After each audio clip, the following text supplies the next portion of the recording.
Praise lord. దేవునికి మహిమ కలుగును గాక. మన ప్రభువును రక్షకుడైన యేసుక్రీస్తు నామమున మీ అందరికి వందనాలండి. Welcome to daily bread.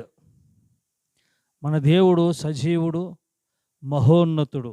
దేవునికి మహిమ కలుగును గాక. ప్రియమైన దేవులారా, బాగున్నారు కదండి. మరి ఈ నూతన వారంలో మనం ఇప్పుడు అడుగెట్టాము.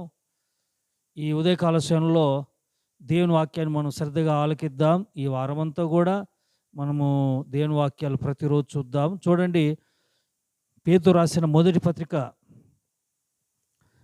పేతురు రాసిన మొదటి పత్రిక 2వ అధ్యాయం 21 చదువుతానండి. 2వ అధ్యాయం 21. పేతురు రాసిన మొదటి పత్రిక 2వ అధ్యాయం 21 అండి.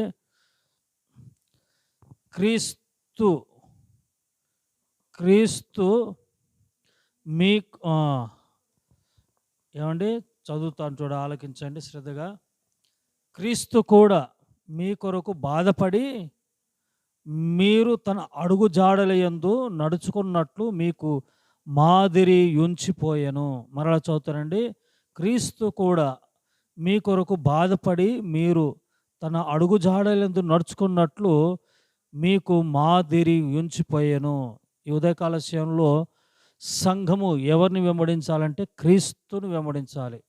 మరలా మరుసటి రోజు కూడా నేను చెప్తాను, ఇద్దరు వ్యక్తులు అంటే సంఘము ఇద్దరు వ్యక్తులను వెంబడించాలి. ఒకరు ఎవరంటే మనము ఆరాధిస్తున్న ఆరాధ్య దైవమైన యేసయ్యను సంఘం వెంబడించాలి. రెండవది ఎవరంటే సేవకుని వెంబడించాలి. రేపటి రోజు సేవకుని గురించి చెప్తానండి. ఈరోజు మాత్రము దేవుణ్ణి వెంబడించాలి. పేతురు రాస్తూ ఏమంటున్నాడు? ఆయన మనకు క్రీస్తు కూడా మీ కొరకు బాధపడి మీరు తన అడుగు జాడలందు నడుచుకున్నట్లు మీకు మాదిరి ఉంచిపోయాను. యేసుక్రీస్తు మనం ఆరాధించే ప్రభు మనకు మాదిరిగా ఉంచిపోయాడు కాబట్టి తన అడుగు జాడల్లో నడవాలని దేవుని వాక్యం సెలవిస్తుంది. పేతురు అంటున్నాడు అంటే ఆయనను వెంబడించాలి. ఇంకో చోట ఉంటుంది చూడండి, మత్తయి సువార్త 4వ అధ్యాయము 23 నుండి అండి. మత్తయి సువార్త 4వ అధ్యాయము 23 నుండి నేను చదువుతాను. మత్తయి సువార్త 4వ అధ్యాయము 23 నుండి శ్రద్ధగా చూడండి. 23 నుండి అక్కడ కూడా 23 నుండి 25 వరకు చదివితే అక్కడ అనేకులు ఆయన యుద్ధకు వచ్చారు. ఆయన యుద్ధకు వచ్చి 25వ వచనము 23 నుండి 25 వరకు చదువుకోండి. గలిలియా, దెకపోలి, యెరూషలేము, యూదయను ప్రదేశం నుండి, యోర్దానునకు అవతల నుండి బహుజన సమూహము ఆయనను వెంబడించిరి. బహుజన సమూహము ఆయా ప్రాంతాల నుండి, దూర ప్రాంతాల నుండి యేసయ్యను వెంబడించారు. ఉదయకాల సమయంలో సంఘము ఎవరిని వెంబడించాలి? యేసయ్యను వెంబడించాలి. దేవునికి మహిమ కలుగునుగాక. హల్లెలూయా. ఇంకొక మాట కూడా మనం చూద్దాం. మార్కు సువార్త 5వ అధ్యాయము 21 నుండి చదువుదాం. మార్కు సువార్త 5వ అధ్యాయము 21 నుండి అక్కడ మనం చూస్తే 5వ అధ్యాయము 21 నుండి తీశారా? 5వ అధ్యాయము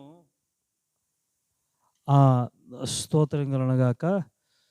5వ అధ్యాయం 21 నుండి నేను చదువుతాను. యేసు మరలా దోణి ఎక్కి అద్దరికి వెళ్ళినప్పుడు జనసమూహము ఆయన యుద్ధకు కూడి వచ్చాను. ఇక్కడ చూడండి 24లో ఏముంది? ఆయన అతనితో కూడా వెళ్ళాను.